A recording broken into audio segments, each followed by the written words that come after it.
We are back with another episode of the Tan and J-Man Show, or as I should say, I am back with another episode of the Tan and J-Man Show, as Tanner is he's fighting some technical difficulties, so hopefully he will be with us here in a matter of minutes. But you know what? That gives me an excuse to talk some baseball.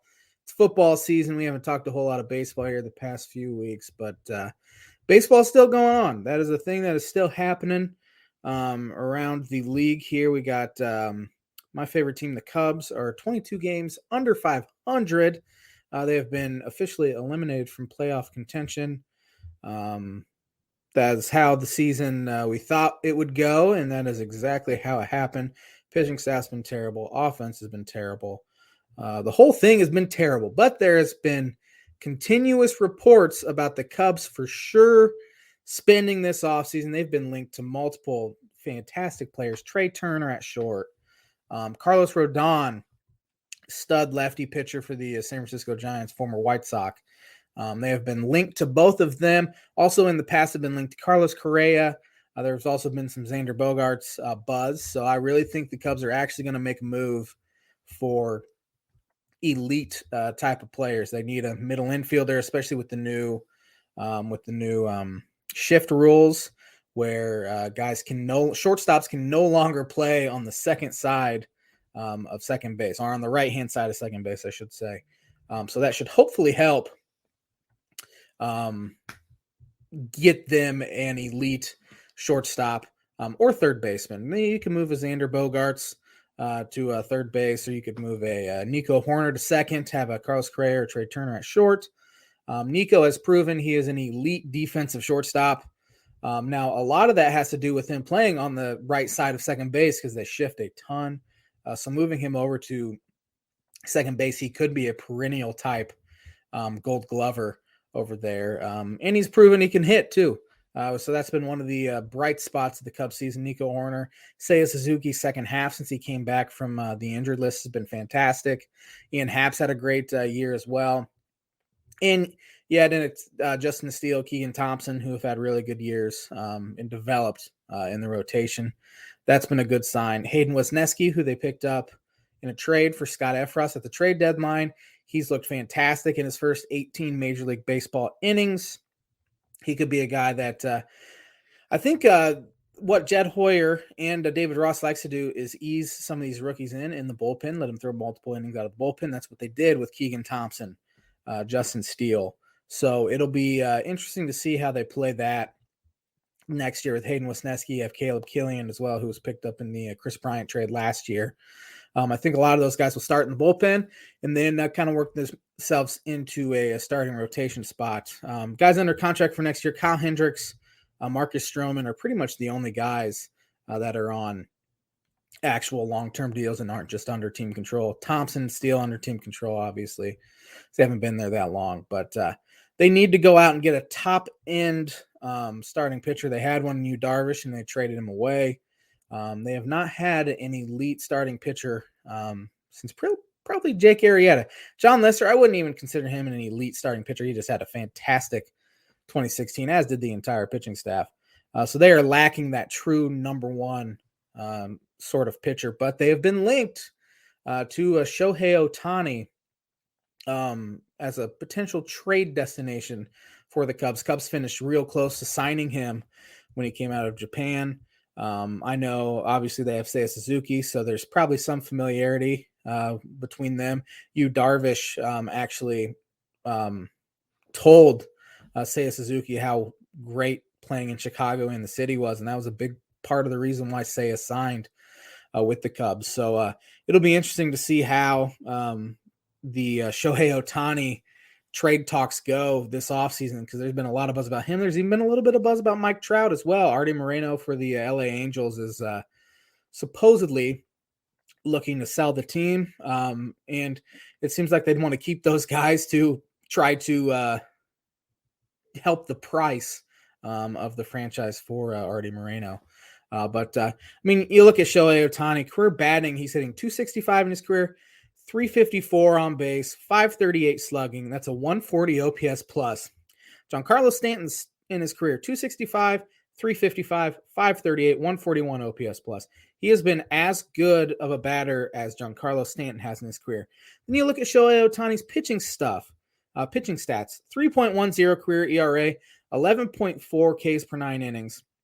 Max Scherzer in his career, 3.11 ERA, 10.7 career strikeouts per 9 innings. So you trade for a Shohei Ohtani, and you are getting a Giancarlo Stanton type bat in your lineup in a Max Scherzer type starting pitcher to your rotation. He is, when all is said and done, he might be considered the greatest baseball player ever born to be able to do that kind of stuff routinely, and he's making it look easy as well. So the Cubs would have to drain their farm system to get him, but he is a guy, get an elite hitter, elite pitcher, all in one guy. So there's no doubt that every team in baseball should be interested in him, and Cubs should be at the top of the list and trying their hardest to acquire Shohei Ohtani because he's just a ridiculous hitter.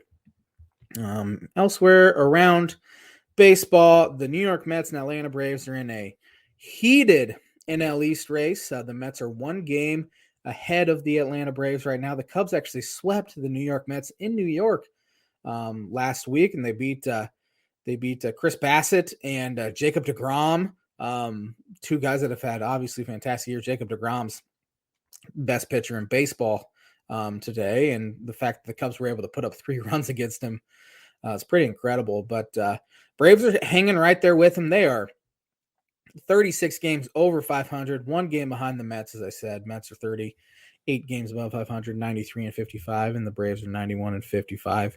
In the NL Central, the St. Louis Cardinals are 87 and 61. Their magic number is 8 to clinch the division. The Brewers are 8 games out at 76 and 68.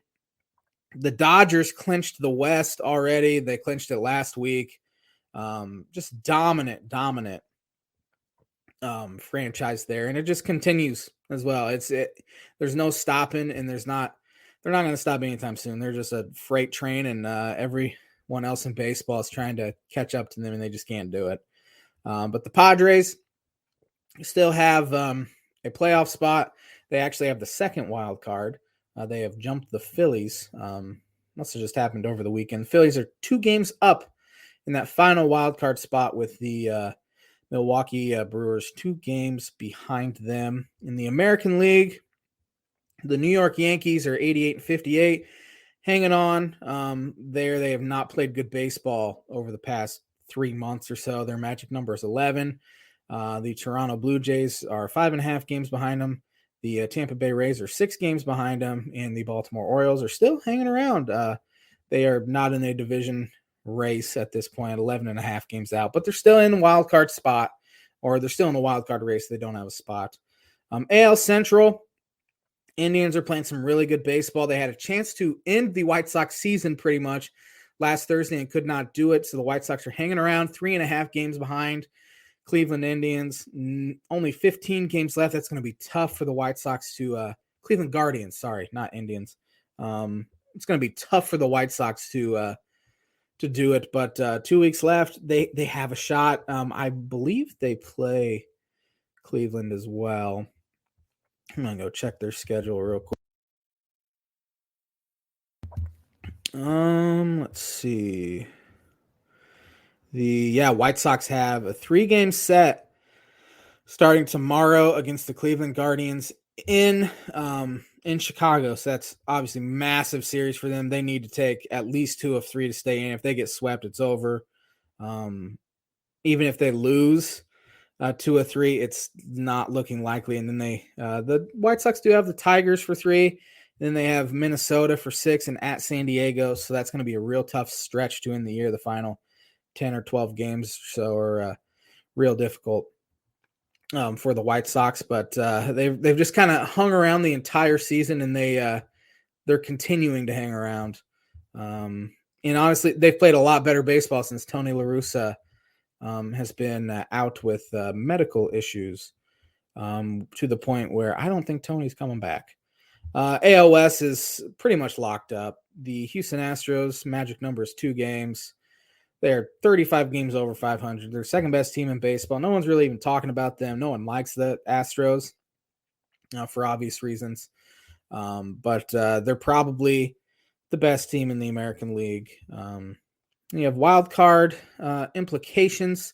The Toronto Blue Jays and Tampa Bay Rays have two of the spots. The Seattle Mariners are 4 games up on the Orioles. It's looking like, unless the Mariners have a colossal collapse, that the Seattle Mariners will be in the playoffs for the first time since 2001, Ichiro's rookie year.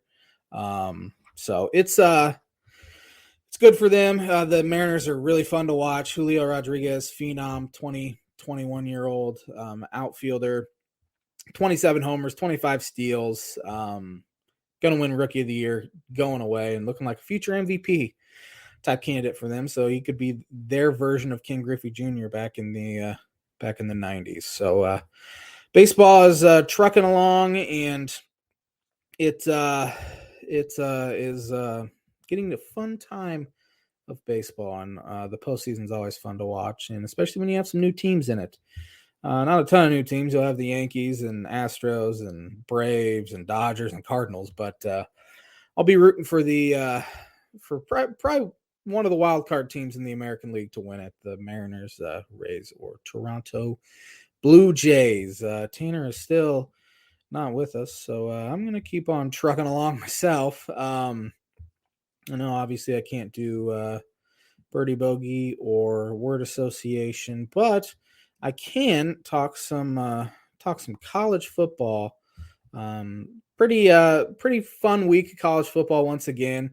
I would love to hear. I hope Tanner hurries up, because I would love to hear his thoughts on Purdue's epic loss. They just continue to break his heart, break every Purdue fan's heart. The Syracuse Orangemen, who were not projected to be very good, are now 3-0, and they found a way to beat Purdue over the weekend by 3 in a absolute heartbreaker. I think Syracuse got up. I want to say they got up. Was it 10 or so with maybe 5 minutes left? Purdue goes down, scores. Purdue goes down, scores again. And then Purdue missed a field goal.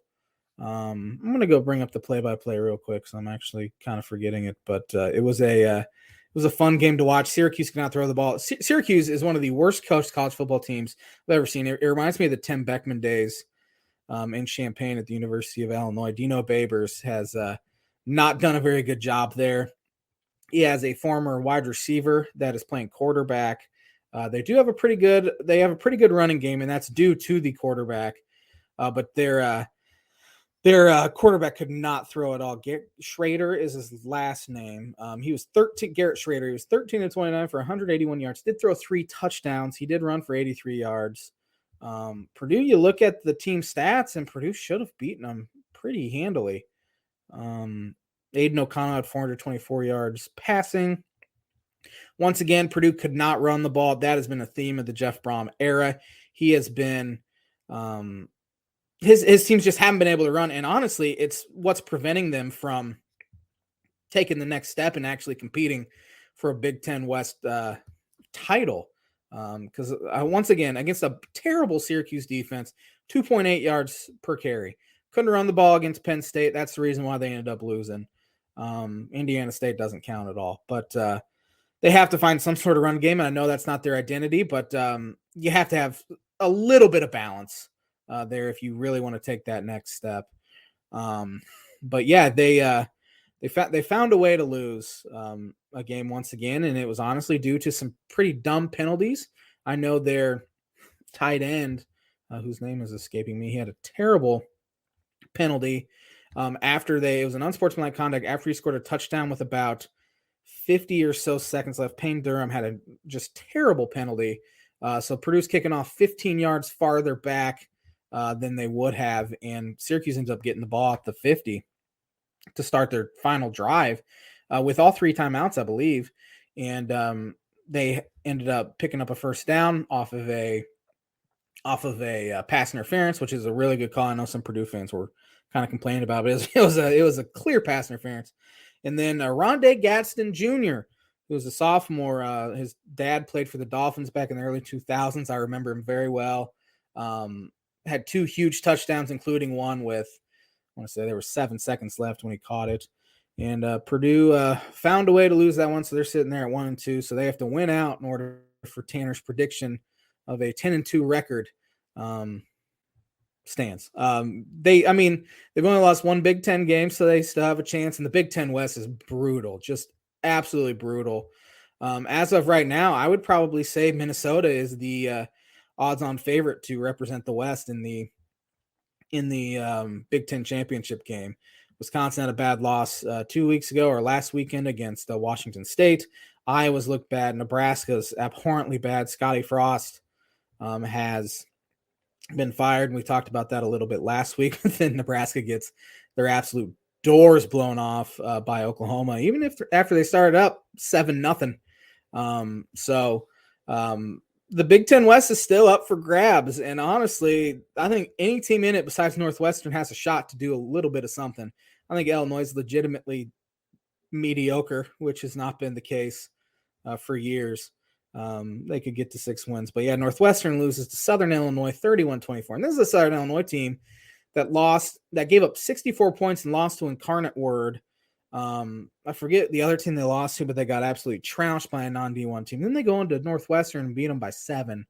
That's a horrendous loss for Northwestern. I think it's going to get real rough for Pat Fitzgerald and Northwestern as a whole, because I think they're really fighting a battle with the NIL, and it's going to be rough for them to be able to recruit there.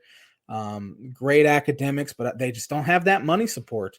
Let's see, Tanner's texting me. Tanner's finally logging in, so we'll see if he can join us here within the next few minutes. His computer's on its way out, so hopefully he'll be able to get a new one here soon. But as I said, Minnesota's good. That Colorado might be the worst Power 5 team in the country, but Minnesota took care of business, won 49-7. Wisconsin took care of New Mexico State, who's horrendous, 66-7. Iowa, through 3 hours worth of lightning delays, beat Nevada 27-0. That game ended about 1:30 or 2 in the morning. So Iowa finds a way to actually score some points. I heard something. Tanner says his devices are not connected on here. But elsewhere around the Big Ten, Indiana found a way to beat Western Kentucky. They were losing the entire game. I picked Western Kentucky to win. Indiana forced overtime. I think they had to get a 2-point conversion in the fourth quarter in order to stay alive. And then they kicked a field goal and won in overtime to escape the Western Kentucky team, whose mascot I cannot remember off the top of my head. Penn State went into Auburn and just blew them out. I didn't think Penn State was going to win that one. On the road, SEC school, I just didn't think it was going to win, and Penn State proved me wrong. 41-12. Sean Clifford had a great game. Penn State's running all over the place. They have used the transfer portal really well. Penn State has. James Franklin has used it fantastic. Their top wide receiver transferred. One of their top running backs is a transfer. They've proved me wrong on Saturday. I wasn't sure how good Penn State was. It's getting late there in Auburn already. I know. There's Tanner. Hi, yes.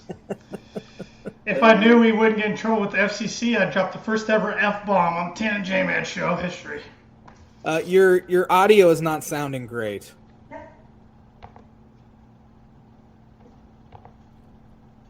Ohio State took care of Toledo, as they should.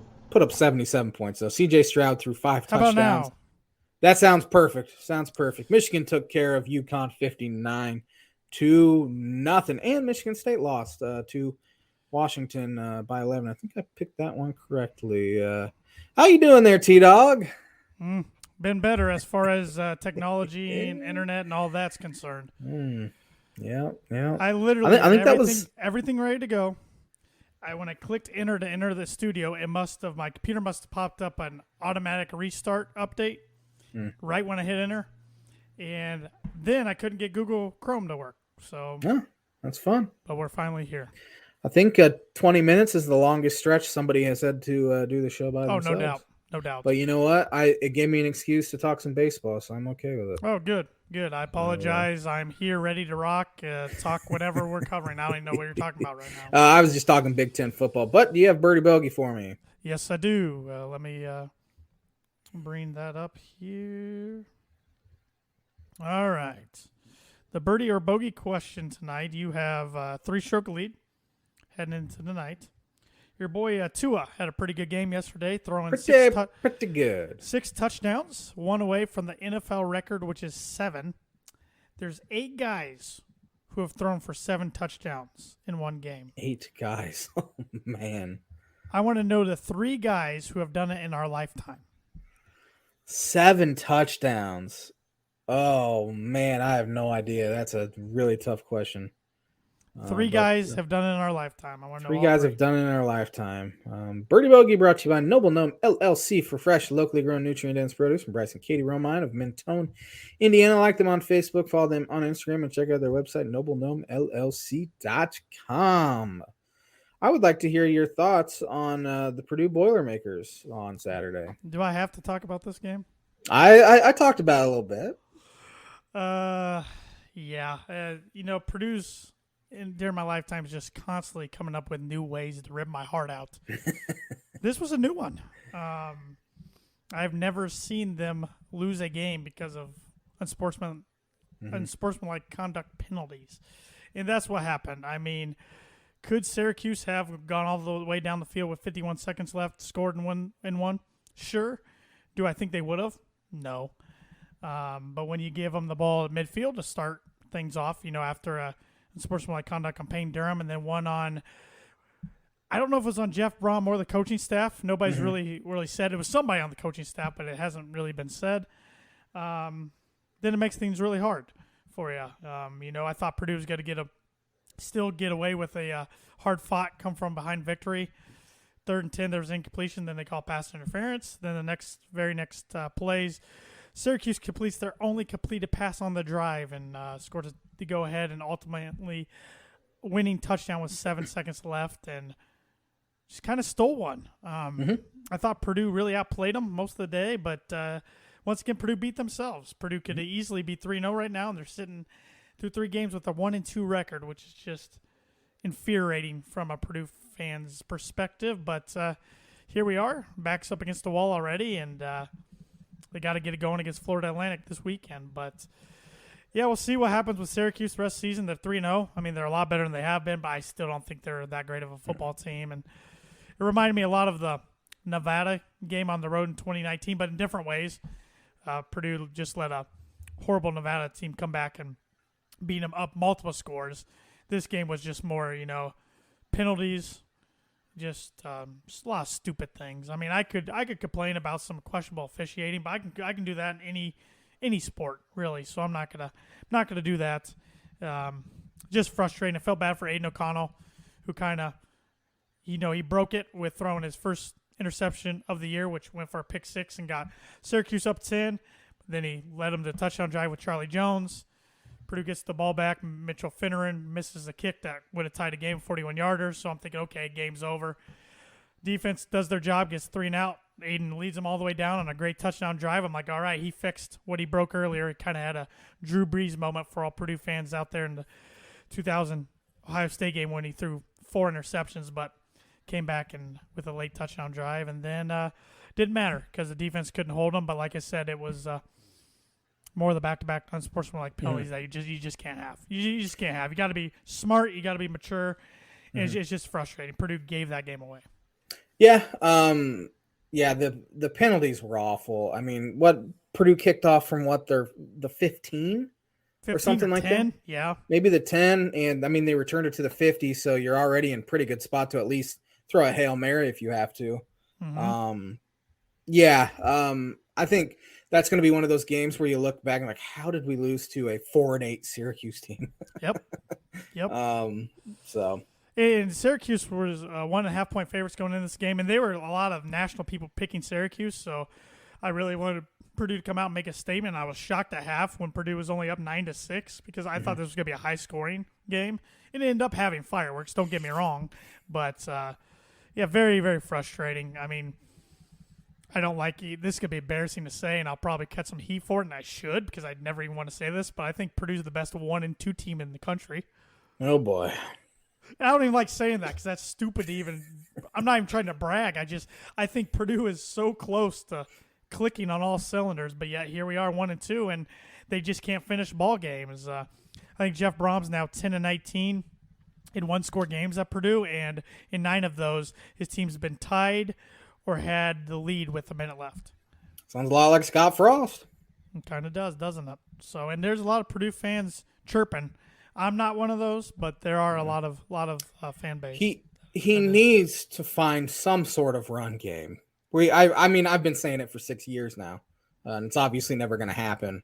But they win that Penn State game if they had any sort of run game. Mm-hmm. Average 2.8 yards a carry against a bad Syracuse defense. Got to just somehow. I don't know how they do it, but yeah, it didn't help that King Doru was out. Their starting running back. So really, I mean, 2 of your next 3 guys are walk-ons, and then a transfer. But I'm not making any excuses. I'm just used to it. I've never really seen Purdue in my lifetime have a good run game. Maybe in 2003 when they had a guy named Joey Harris, but other than that, Tiller's teams, Hope's teams, of course Hazel's teams, and now Brom's teams just have never really had a run game. I will say Hazel's teams weren't good at anything. No. The only thing they did decently, they didn't get penalized a lot for whatever reason. They were disciplined. They were disciplined, but terrible. So frustrating, but it is what it is. Hopefully they can bounce back and homecoming this weekend and beat Florida Atlantic, who's not very good. 2-2 Florida Atlantic. So and Jeff Brown was quarterbacks coach there in 2009, I want to say. I read that today. Yep. So that's probably why. Willie Taggart's their head coach. Oh, that's interesting. I didn't know. Man, Taggart's fallen, hasn't he? Yeah, he's been all over the place. Any other Big Ten thoughts from the weekend? Yeah, Indiana somehow pulls one out. Say what you will, I don't think they're a very good football team, but they're sitting here 3-0. So I can't rip on them too much. They're getting the job done. They're beating teams that are on their schedule. I mean, they could easily be 2-1, if not 1-2 right now, and they're sitting 3-0. I'll go on record and say they don't win another game. All right, I won't say that. So. I don't know what their schedule looks like, but they have not been very impressive. I know they go to Cincinnati this week, then they play Nebraska, and then it really gets tough after that. Yeah. But they're 3-0, like I said. Northwestern's garbage, just absolute the West garbage. Is garbage. The West is garbage. Jury's still out of Minnesota. I mean, they haven't played anybody. I think we'll find out a lot about them this week when they travel to East Lansing. And they lost their top receiver today. Oh, did they? Over the weekend, Chris Ottman-Bell. I saw him go down with a knee injury. That won't help Tanner Morgan. They goes to East Lansing this weekend, but Michigan State can't stop a sieve on defense. So Washington absolutely exposed them. Michigan looked awesome, but they're playing UConn. McNamara went out with an injury, so now they don't have to worry about a 2-quarterback system anymore. Penn State's for real. Went into Jordan Hare, first Big Ten team to ever play there, and just slaughtered Auburn.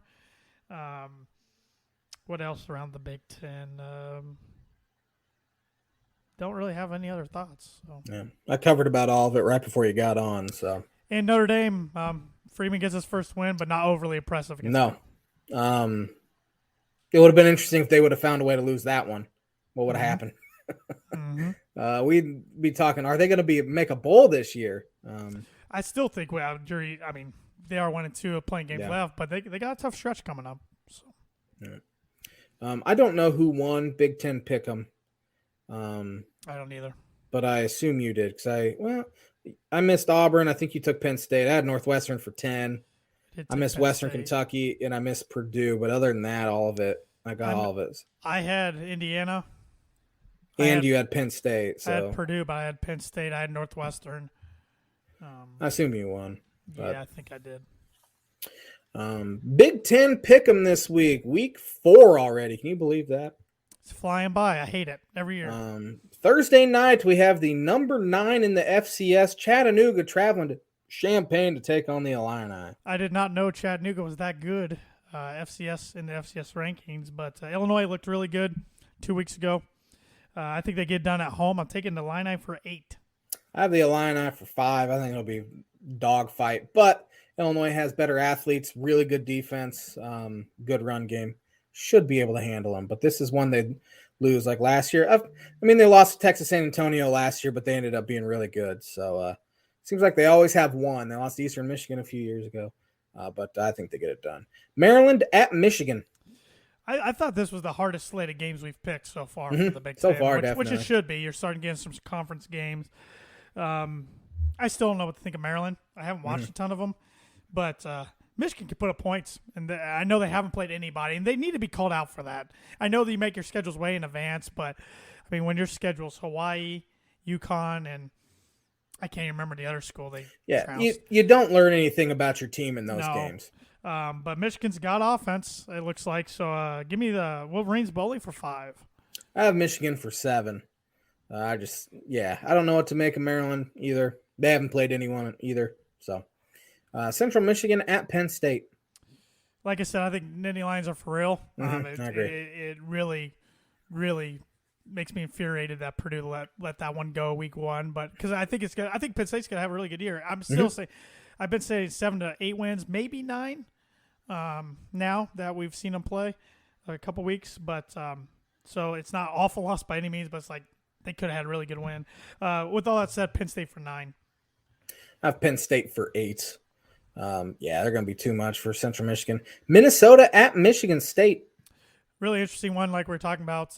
Ottenham Bell's out now, so that hurts Tanner Morgan and in their offense. Michigan Great State running game, though. Michigan State got smacked out in Washington. I think the Spartans bounce back at home. Give me the Spartans for 2. I am hopping aboard that boat and rowing. I think Minnesota's pretty good. Give me Minnesota for 2. Although Michigan State should be fired up after getting whooped by Washington. Indiana at Cincinnati. Yeah, Indiana 3-0. Cincinnati, I believe, has only lost 1 game this year. Arkansas. Yeah. Yep, and it was a tight one. So they're still really good. Fickle knows what he's doing. Give me the Bearcats for 6. I have Minnesota. I have Cincinnati for 6 as well. They struggled there for a while against Miami of Ohio and then turned it on, but shouldn't have any problem with IU. That game last year kind of turned IU season around. Remember, McFadden got a helmet-to-helmet, got ejected. They were up to 10 or 14 points at the time, and then nothing was the same for them the rest of the year. Yep. Iowa at Rutgers. Yeah. Iowa can't score. I don't know what to think of Rutgers. I think Iowa gets it done in a close one. Give me the Hawkeyes for 1. I have Iowa for 3. I think it's going to be a close game, 13-10 or something like that. Iowa had to play till 1:30 in the morning on Sunday because of lightning delays. And my dad told me he saw somebody put on somewhere. That's the only time Petrus is ever going to play football on a Sunday. So give me the Hawks for 3. Wisconsin at Ohio State. Yeah, I didn't even realize this game was happening until earlier today when I was looking at this. Badgers, I didn't see them through 4 weeks already having 2 losses, but that's how I think it's going to roll. But I'm only taking the Buckeyes for 3, though. I have Ohio State for 9. Wow. I don't see any team going into the shoe and winning. Fair enough. Miami of Ohio at Northwestern. 2 really good academic schools here. I know nothing about Miami, Ohio this year. I know nothing about anybody in the MAC. I just know Northwestern is garbage. But I do think somehow they bounce back after losing to Salukis. I'm taking Northwestern for 4. I have Northwestern for 1, so I don't have much confidence in them. But I think they get it down there. Get ugly there. Say they lose out. Is Fitzgerald on the hot seat? He should be. I mean, you'd think. He's probably the best coach they've ever had, so they'd have a hard time firing him. But they continue to get pretty good recruiting classes too, somehow. And I think I talked about this right before you got on that I think they're going to really struggle with the NIL because there's just not much money support for athletics there. Right. So it'll be interesting to see how they look here in 5 years. But you would think Fitzgerald get a little bit of he should anyway. Northwestern for 1. Florida Atlantic at Purdue. Yeah, homecoming for Purdue. Purdue's first ever night game for a homecoming game. Florida Atlantic got trounced by UCF 40-14. I think their other loss is a 3-point loss to Ohio. earlier this year, if I'm not mistaken. They beat Charlotte and somebody else. I'm taking the Boilers for 7. I think they bounce back. If they somehow lose this one, then oh boy, it's time to hit red alert. I have Purdue for 4. I don't think Purdue should have any problem with them whatsoever. Hope not. Elsewhere, some top 25 matchups. We have number 5 Clemson at number 21 Wake Forest. It's a good one. I could see Wake. I think they'll keep it close, but give me Clemson. Clemson 7.5-point favorites. Give me Clemson. Number 17 Baylor at 3-0 Iowa State. Iowa State is 2.5-point faves. Give me Baylor. Give me Iowa State. Number 20 Florida. This is game day at number 11 Tennessee. I don't like these guys, but give me the Vols. Yeah, Tennessee's 11-point favorites. Florida's quarterback after getting Heisman buzz after week 1's been pretty bad. Richardson. Yeah, so I think Florida at the end of the year is going to be like 7-5 or 6-6 at most.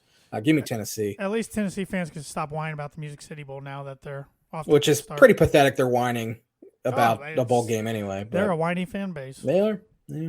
Number 22 Texas at Texas Tech. Give me the Red Raiders. Texas is 6-point faves. Quinn Ewers is out for a few weeks. So give me Texas. I think Texas finds a way to get her done. Should be a good one. Should be. Number 15, Oregon, who put the shellacking on BYU over the weekend, traveling to 3-0 Washington State. Yeah, I missed that one. I had BYU getting it done. They looked impressive against Baylor, but that was at home. Yeah, Washington State's off the good 3-0 start. Got luckier than lucky to beat Idaho week 1, but then they had that great win over to the Badgers at Camp Randall. But give me the Ducks. Yeah, Oregon 6.5-point faves. Give me Oregon. Number 10, Arkansas traveling to 23 Texas A&M. My Canes let me down over the weekend. Yep, A&M got a bounce-back win after that bad loss to Appalachian State, who got the Hail Mary game day victory over Troy this past weekend. But that was awesome. Give me A&M. A&M's 2.5-point favorites. Give me Arkansas on the upset on the road.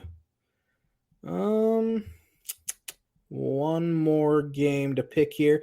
Number 7, USC traveling to 3-0 Oregon State. Yeah, Oregon State's a team nobody's talking about, and I think they're going to have a pretty good year, but Lincoln Riley's got something rolling there. Yep. Give me USC. There's a few teams that I think are better for college football when they're good. One of them's USC, and the other I would say is Miami. And I'm glad USC is hopefully back to being really good, 7th in the country. Give me USC. Well, and it'll make the Big Ten fun when they join. And it'll make the Big Ten fun. I didn't even think about that. You see, UCLA only beat South or North Alabama by a point. Is that it? Yeah. Over the weekend. That's all I have. Notre Dame. Oh, Notre Dame. Who do they have? I think they're at Carolina. Carolina? Give me North Carolina. Don't know anything about North Carolina, but I think it'll be tough for Notre Dame. That was one of their 4 losses. I had them losing in our preseason predictions, so I'm sticking to it. Give me Carolina. They can't play defense, but they score a lot of points. Do you want to do – I have word association if you want to get that out of the way here before we talk some NFL. It's actually NFL related. Lamar Jackson in his contract year – and so that got me thinking, what are the largest contracts in NFL history? So I have a few categories here. Largest contracts for non-quarterbacks. I have 5 players here, starting with Khalil Mack. He signed a 6-year, $141 million deal with the Chargers.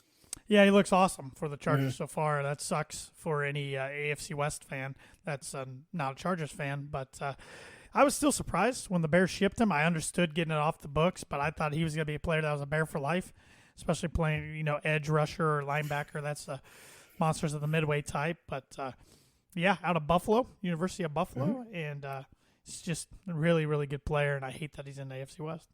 It's funny that all 5 of these guys literally just signed these deals like within the last year or so. Money, man. Business. The next one's Devontae Adams, who's a 5 for $140. With the Raiders.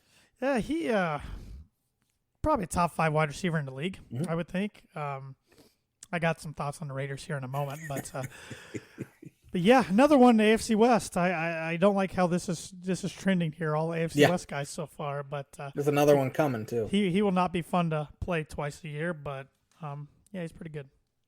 Trent Williams, who signed a 6-year, $138 million deal with the Niners. I believe Niners. I couldn't have told you he would have been on this list, but he's very good at what he does. Of course, arguably future Hall of Famer. Yeah, probably the best at his position in the league. Yeah. I got some thoughts on the Niners coming up too. Joey Bosa, 5 for 135. Yeah, he's a beast. Was a beast at Ohio State. Beast in the pros now, and Chargers got some defensive players. Man, they let one slip away the other night. Yes, they did. They should have won that one. Last one here for this category: Myles Garrett, who signed 5 for 125. Another beast if he can keep his temper down. He's good at A&M. Been good for the Browns. The Browns are smart not to let him even test the waters anywhere. He's a difference maker for that defense, and gives the Browns a better chance to win every game. That's for sure. For sure. Next category here, I have highest earnings ever for a non-quarterback. Starting with highest career earnings, I should say. Starting with Larry Fitzgerald, who made $180 million. Some of the best hands ever. He barely ever dropped the ball. One of the classiest athletes you'll ever see. I like that. He played for the Cardinals only his whole career. His touchdown to take the lead late against the Steelers in the Super Bowl was awesome. Of course, the Steelers end up winning with an even crazier play. But, Larry, how can you not like Larry Fitzgerald? Not saying it's Larry. And Ndamukong Suh, who's made $166 million. I don't know if he's playing anywhere this year. I don't think he is. I think he's a free agent, or maybe he retired. But beast at Nebraska. I mean, he finished top 3 for the Heisman. That's crazy for defensive linemen. And then was good for years with the Lions. Then was good for the Buccaneers. And then he was a Dolphin too, right? Oh yeah, a couple years. Yeah. So, he was on their last playoff team in 2016. Okay. So yeah, good everywhere he went, but temper. Yeah, he calmed down towards the end of his career, but yeah, he was getting a lot of fines for dirty play.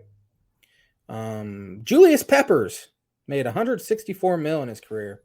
Yeah, he was good for the Panthers. Yes, he was. And a lot of bad teams. Number 2 overall draft pick. Was a two-way player at Carolina for a little bit. Played some basketball and some football. Mostly football. That's a name I haven't thought about in a long time. Yeah, probably a Hall of Famer, I would say. I would think so. Von Miller has made $144 million. He's fourth. Von. One of my favorites. One of my favorites of all time. Part of me really wanted him to come back to Denver this offseason because he's flirting like he wanted to. I think he was just trying to get the biggest payday he could and went to Buffalo. I'm like, they're crazy for giving him 6 years and all that money. But, boy, he produced week 1. So we'll see what he does tonight against Tennessee. Last one of this category, Julio Jones, who's made $140. Yeah, he's kind of having a resurrection so far this year, but it helps when Tom Brady's throwing you the ball. Was as good as they come when he was on the Falcons, of course, with Tennessee last year. Not so much, but yeah. Then my last category here, I only have 3 players in it. It's the highest per year money for defensive players currently. Starting with TJ Watt, I think he's making $23 million this year. I didn't write this one down, but yeah, he's as good as a brother, if not better, already in his young career. Hopefully he doesn't miss the season. Hopefully for Steelers fans and NFL fans in general. Hopefully his torn pec's not as bad as they think. They think it's only 6 weeks, which that would put him a Sunday night game against the Dolphins. So I'm hoping he takes one more week off. He's a lot better pro than I thought he was going to be. Yeah, his start to his career is better than JJ's was. His sack numbers are ridiculous. Max Crosby actually has the second highest per year for any defensive player. The Raiders. Another AFC West guy. This is why the AFC West is really, really good on paper. He's a good story with him. He's one guy. He's not flashy by any means. Just gets the job done, and another good defender. Yeah. And then last one here, maybe the greatest defensive player of our generation, Aaron Donald. Yeah, beast. Just make sure you don't get a helmet in his hand. He might hit somebody during practice. But, there's a reason he's double-teamed, if not triple-teamed, every game because he can take over a game unlike any defensive lineman I've ever seen. Especially defensive tackle. You don't see defensive tackles tackle, take it I should over. say. Sometimes edge rushers can. But Yep. That's going to do it for Word Association this week. And the Word Association segment is brought to you by, like it is every week, Proforma Print 2 Promo Group. If you're looking for a trustworthy, dependable resource for your next trade show, company picnic, or sales meeting, they have over 50 years combined experience in promotional products and commercial print. They strive for fast and efficient response to all your print needs. You need to look no further. Let them be your one-source print and promotional company today by giving Barbara Van Weinsberg a call at 574-210-3815. Want to get educated real quick before we end the program with some NFL talk? I'll get through these pretty quickly. Sporting events on this day on September 19th. Let's see here. On this day, 1947, a guy named Jackie Robinson was named the 1947 Rookie of the Year. It's pretty good. Pretty good. On this day, 1955, Cubs slugger Ernie Banks hit record 5th Grand Slam of the season. He was also pretty good. He wasn't bad at all. On this day, 1973, Frank Robinson of the Angels at the time homered in a record 32nd Major League ballpark.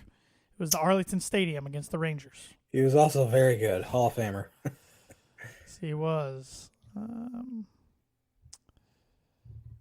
this day, 1992, Barry Bonds joined Willie Mays, Howard Johnson, and Ron Gant as having two 30-home run, 30-steal seasons. Anytime you can get on a list with Ron Gant's pretty dang good.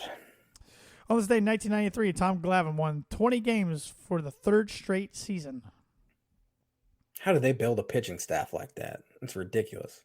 Part of that's because the Cubs' stupidity for not signing Greg Maddux. On this day in 2000, Ken Griffey Jr. pinch hit for his 400th home run, becoming the first Major League player to reach the mark as a pinch hitter.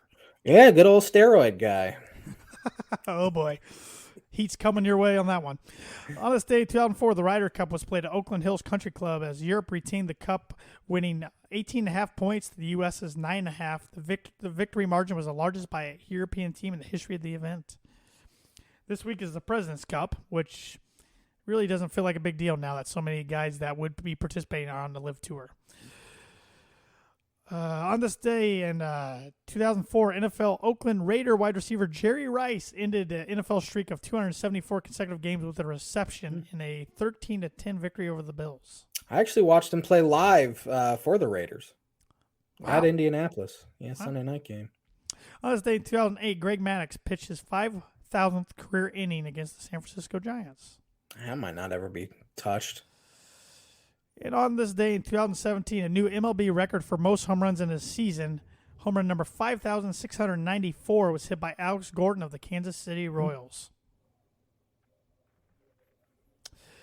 And that'll do it for the On This Day, which is brought to you by, like it is every week, Mooney Woodcrafts. Mooney Woodcrafts is a veteran-owned and operated custom woodcraft shop based out of North Carolina with Indiana grassroots. They provide 100% hand-cut custom designs that fit your needs, from signs at the grow charts, their custom prices. Custom pieces make a great addition to any home, office, or man cave. To see some of their recently completed projects, visit at Mooney Woodcrafts on Instagram and Facebook. For orders, contact them at mooneywoodcrafts@gmail.com. And maybe he will give you a custom price. I don't know. I doubt it. This episode is brought to you by The Dam Landing. Whether you want an epic burger, hand-tossed pizza, hand-bread, tenderloin, seafood, craft beer, or a handcrafted cocktail, The Dam Landing is the place to be. Dam Landing is a bar and grill located on beautiful Lake Manitou, focused on freshness and quality.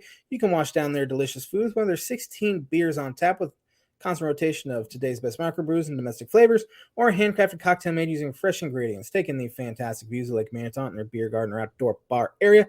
Whether it be boats or wheels, the Dam Landing is the place to be, located 1305 Ewing Road in Rochester. 3 winners, 3 losers. This was tough. Mm-hmm. This was tough because you could pick a lot, and I actually have 5 losers written down. I almost did too. But we'll start off with winners, and I know this is one of yours. It's got to be one of yours. It's your Miami Dolphins. Yeah. Outscoring the Ravens 28-3 in the fourth quarter.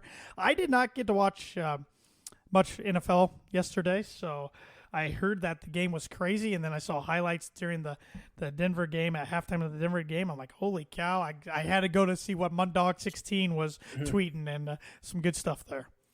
Yeah, so NFL streaming was down for like an hour. So I didn't watch from about 2 minutes left of the second quarter until like 8 minutes left of the fourth quarter. It was completely down for everyone, except unless you had DirecTV and were watching it on an actual TV.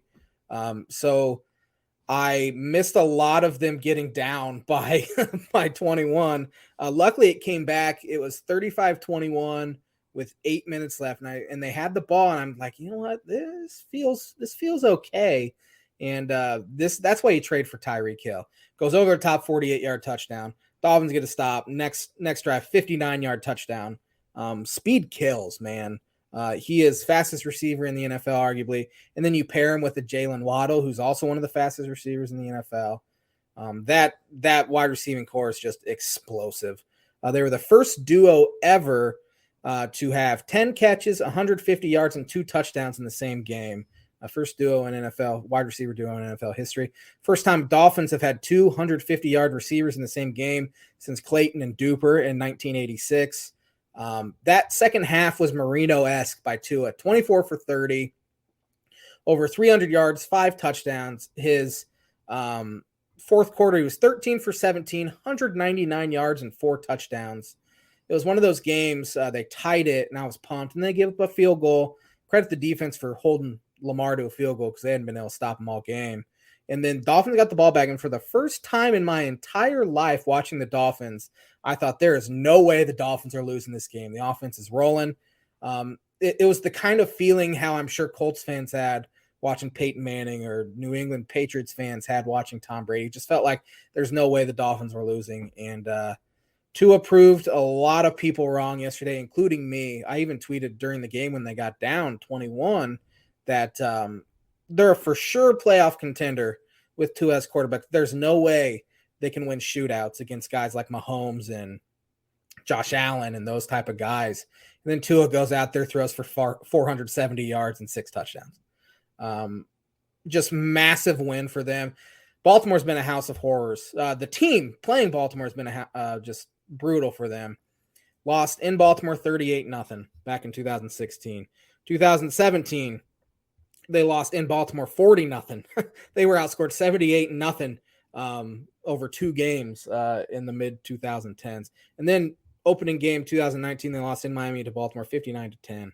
So it was just massive win for them. And Tua is now 8-1 in his career against Super Bowl winning head coaches. He, when targeting Tyreek Hill in the fourth quarter, Tua went 5 for 5, 142 yards and 2 touchdowns, just targeting him. So feel obviously unbelievable. His first team had been down 21 in the fourth quarter and came back and won since 2011. So I don't want to get ahead of myself, but it looks like the Dolphins absolutely nailed their head coaching hire in Mike McDaniel. I've never heard you speak this positive about Dolphins. I don't think ever, especially 2 weeks into the season. So. Yeah, I felt good coming into the season, but just the way their offense is played, because I think their defense will be fine because they have the track record. But I don't. I'm just taking a day, week by week. Now we need to, on the Tan and J-Man show socials, we need to get a video of you doing the waddle. No, thank you. I think I'll pass on that one. All right, fair enough. Second winner for me, the Arizona Cardinals. Hunt around, found a way to get a last-second touchdown, got the 2-point conversion, went to overtime, looked like they're going to lose. Hunter Renfrow coughs up the ball and scoop and score for the W. Talk about a team finding a way to lose. The Las Vegas Raiders, which they are one of my losers. That was a game Mine too. They should not have lost, and they found a way. Glad Josh McDaniels still can't be a good head coach. I know it's only 2 weeks in, but I mean they were running the ball well. Then he goes away from that, and then when they need to pass, I mean you got Renfrow, you got Waller, you got Adams. Then he runs the ball. So I don't know. It's Joshy McDaniels for you. One of my other winners, the New England Patriots, find a way to win in Pittsburgh. New England needed that, and unfortunately, they got it done.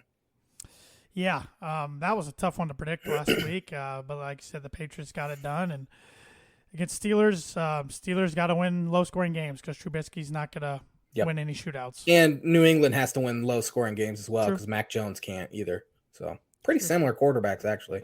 My last winner is San Francisco 49ers. Trey Lance goes out for the season with ankle injury, but Jimmy G has to be the best backup in the league. Comes in and played pretty well. We'll see how he does against Denver this Sunday night on NBC, but he might give him a better chance to make the playoffs. I agree. Speaking of backups, going back to the Dolphins-Ravens, that would have been a game that Brian Flores put Teddy Bridgewater in at halftime. Yeah. So true. My last winner, Dallas Cowboys, finding a way to win against the Cincinnati Bengals, who are in trouble, in my opinion. That offensive line is miserably bad. And Joe Burrow's not completely absolved from any sort of fault either. He's part of the reason why he's getting sacked 7 times. Sure. But Cowboys found a way to get it done with Cooper Rush at quarterback. Yeah, Cooper Rush, man. I'm sure Skip was on cloud 9 this morning. Losers. Indianapolis Colts. Yep. You not only were you lucky to tie against the Texans, which I think is one of the worst teams in the league, and I think this Jacksonville team's improved. Don't get me wrong. I agree. I mean, they spent like $330 million on free agents, but you go down to a team you lost week 18 last year. That if you win, you're in the playoffs. So you know, all these things. Irsay blames it on so and so. They get rid of Wentz. It's talked about all offseason. Then you get blanked. Absolutely blank down in Jacksonville, House of Horrors for Indianapolis, and now Kansas City's coming into town this week for your home opener. Things not going good for Frank Reich in Indianapolis, or good old Matty Ice either. I'll go on record and say Reich won't last the season, and a majority of the U.S. is going to get that Chiefs-Colts game instead of Dolphins-Bills, which makes me mad. But it's the Chiefs effect. Yep, it is the Chiefs effect. Colts 24-0. The trade for Matt Ryan I thought was dumb to begin with. They need to not trade for veteran quarterbacks because it hasn't worked for them. Yeah, let's take a timeout real quick. I know we're running down on time for the TV viewers. I want to make sure we get Birdie or Bogey. Okay. But if you're watching the IC Sports Network, you can flip over to the Tan and J-Man Show Facebook page or tune in to any podcast platform, wherever you get your podcasts at. And you can listen to the rest because we're going to have confident points picks and the rest for our losers. But I want to make sure I get this in for everybody here. So, Birdie or Bogey? I have no idea. There was 8 guys who have thrown 7 touchdowns in a game in NFL history. Who are the 3 guys who have done it in our lifetime? Peyton Manning. Yes, did it against the Ravens in 2013. I remember that. I want to say Ben Roethlisberger did it. He did not. Okay. I know he was one of the guys with 6. Brett Favre. No. Kerry Collins. I don't know why his name came to mind. Let's give me a bogey. Drew Brees did it in 2015, 52-49 win over the Giants. Oh, that was a great game. I remember that game. And Nick Foles did it on the Eagles in 2013. Wouldn't even thought of Nick Foles. So thought Nick Foles only played well in Super Bowls. Those are your 3. So back to a 2-stroke lead for you. Yeah, the moment you gave me that question, it's not going to go well. I remember Peyton doing it, but yeah, that was a season good question. Opener. What is one of your other losers? Well, I got a lot of them written down here. I mean, I'm going to kind of throw all 3 of these into one because we already talked about all 3 of these teams. Bengals, Raiders, Ravens. All 3 into one. We've already gave our thoughts. So I have the Chargers and Raiders. Chargers, and Justin Herbert for some reason gets a pass, throwing a terrible pick 6. They're going in, I think, to take the lead, weren't they? And they might have won that game. If Tua would have done that, it would have been game over for him. Media would have completely turned on him. But Herbert, for whatever reason, gets a pass. They are a loser. They needed to show that they can beat the Chiefs, and they did. And then they found a way to not do it because Herbert threw a terrible interception. And then the Raiders, that was a choke job. That was as big of a choke job as the Ravens had yesterday. Yep. My last one, even though they got the win yesterday against the Texans, the Broncos this past week, their game management, time management, it's embarrassingly bad. I mean, when my girlfriend, who's really learning a lot about football and she's enjoying it. I'm glad your girlfriend's trying to learn about football instead of taking a nap. She goes, "This is embarrassing." I mean, that's 4 delay games in 2 weeks. That ties them for their most for a season in the franchise history. They had 2 all last year, and it got so bad yesterday, the crowd started chanting when it got to 10 and counting down like they do in shot clock for college basketball. And you're That's funny. something's just off. I can't pinpoint it. I mean, I think a little bit it's not playing the guys in the preseason. A little bit, of course, Russell Wilson learning a new offense with a new team. But, Nathaniel Hackett says all the right things, and I know he's a rookie head coach, but it's like, dude, if you keep this stuff up, like, you got to get this guy's shaping up quick. I mean, wow, it's just terrible. I know they've won a game, but would you categorize the first 2 games for Hackett as a disaster? Yeah, you're playing 2 of the worst teams in the league. They should be 2-0. I mean, they played awful against Seattle. Should be 2-0. I will say this offense is pretty darn good in between the 20s. But when they get in the red zone, they have controller on Madden. I have a better chance of scoring. I saw a stat. They've ran 22 plays in the red zone, have scored 0 touchdowns, and turned the ball over twice. I mean, one time on 3rd and inches, they tried an option play to Andrew Beck, their fullback, who looked like he was going to pitch it backwards. It's like, why are they getting cute? I mean, they were averaging 7 yards per carry yesterday with Javonte Williams and Melvin Gordon. Run this stinking ball. And don't run out of a shotgun. Run under I formation. Did Hackett call plays in Green Bay? Yeah. Did he? Oh, okay. I thought maybe it was the Joe Philbin effect. Well, I say that the 3 years. Maybe LaFleur ultimately did, but I know he called plays in Jacksonville for a while before that. Okay. So when they went to the AFC Championship with Bortles and lost to England. But this is supposed to be offensive guru, and I still like the guy. I mean, I'm still willing to be patient. But holy cow, man. They're lucky they played the Texans yesterday. But like I said, they should be 2-0, and I'm embarrassed they're not.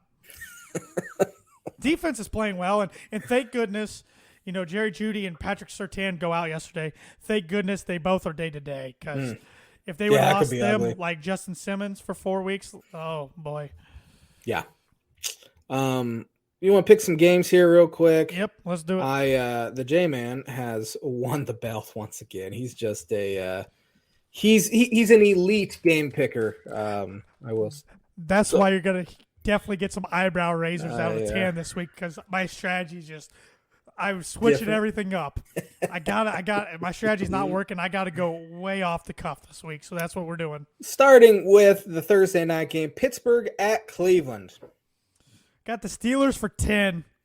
I have the Steelers for 6. Damn it. I thought I was going with the... No. Talk about a choke job. Browns were up 13 with 2 minutes left and found a way to lose to the Jets. That's as bad as it gets. It could get Joe ugly Flacco, there. man. He's elite. He's elite. Houston at Chicago. Talk about a terrible matchup. Give me the Bears for 15, J-Man.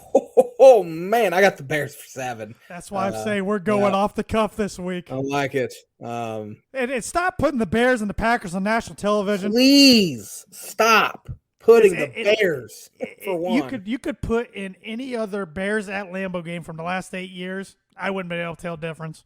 No. It looked identical to every single other one. Rodgers has now beat the Bears 23 times, tying Favre for the most in franchise history. Bears for 7. Vegas Raiders at the Tennessee Titans. Titans for 14. I have the Raiders for 2. I'm telling you, dude, I threw my strategy out the window this week, and I'm trying something completely different. It's going to go great, or it's going to go awful. Yeah, I think the Titans are bad, but I think the Titans might end up winning now. We haven't even seen them play tonight yet. They could beat the Bills. They're not going to, but they could.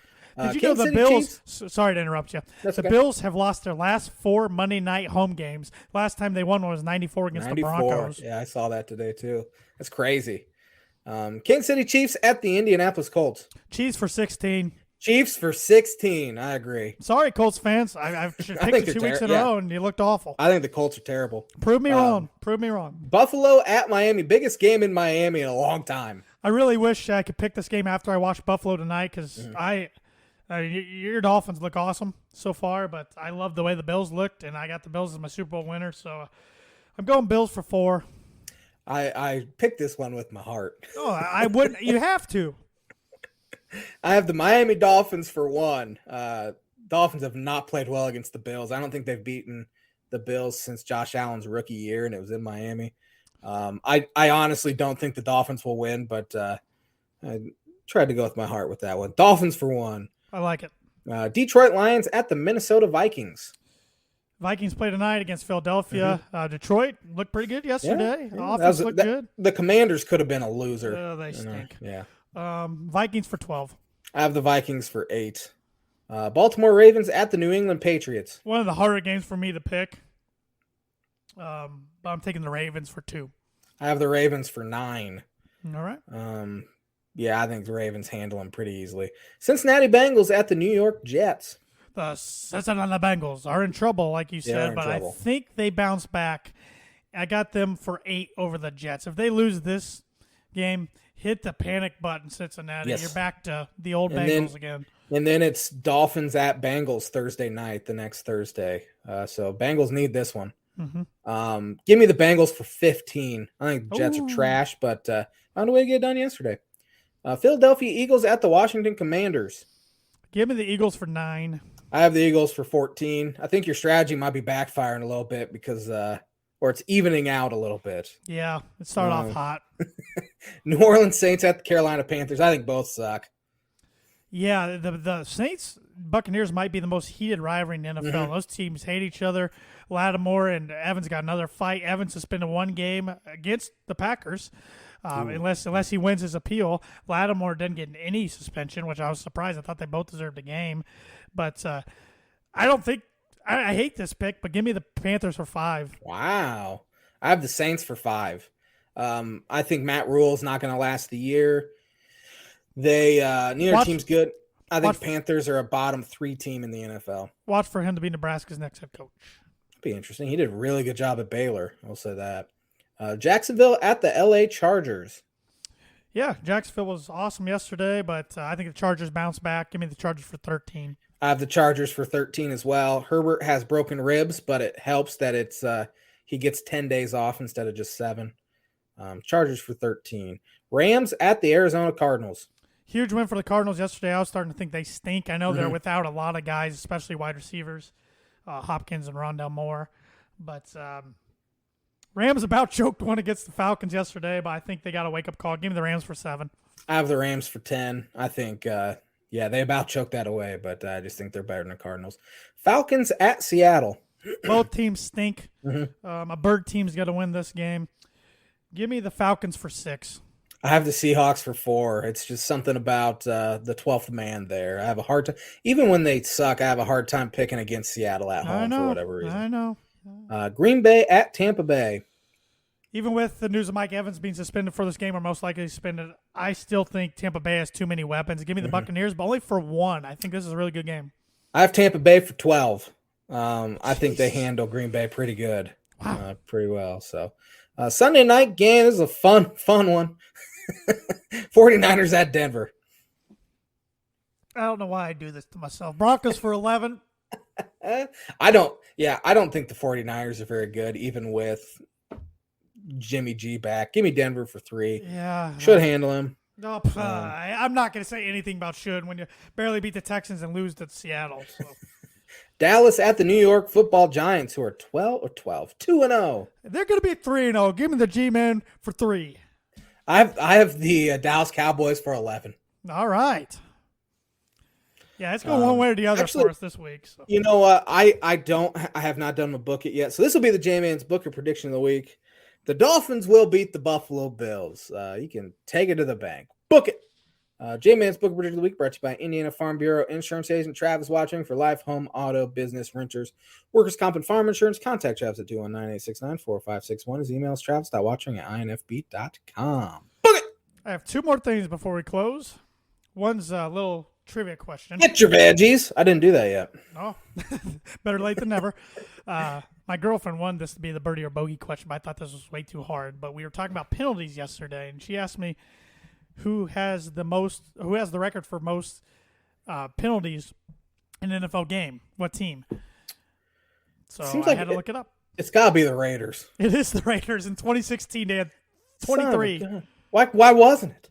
I would have got a birdie. I didn't think. I was like, that's too hard. I vaguely remember the Raiders having a game where they had almost 20 penalties. That's why I said that. The combined records, the Seahawks and I want to say it was the Buccaneers, but maybe the Buccaneers weren't in the league yet. It was Seahawks and somebody in 76 combined for 39 penalties.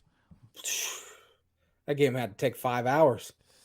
And last thing I heard today on the herd with Colin Cowherd that and I wasn't on Twitter much today, so I didn't see this, that the NBA is going to lower the rule from 19 to 18 starting in 2024 so players can jump again in high school. I've been a proponent for this for years. Yeah. So. I don't think if it's passed yet, but that is something they want to pass in the new CBA, which I assume they will pass it because I saw that too. So guys can jump. It'll be interesting now that you can actually make money off yourself in college because guys will probably make some more money in college than they would in a rookie deal. Depending, I mean, if you're an elite level player and are going to be a top 5 pick or something, no, but it makes it more interesting. I'm all for it. Yeah, me too. So. Thanks for watching the Tan and J-Man Show live on the ISC Sports Network. We'll be back at it next Monday. Have a fantastic week, everybody.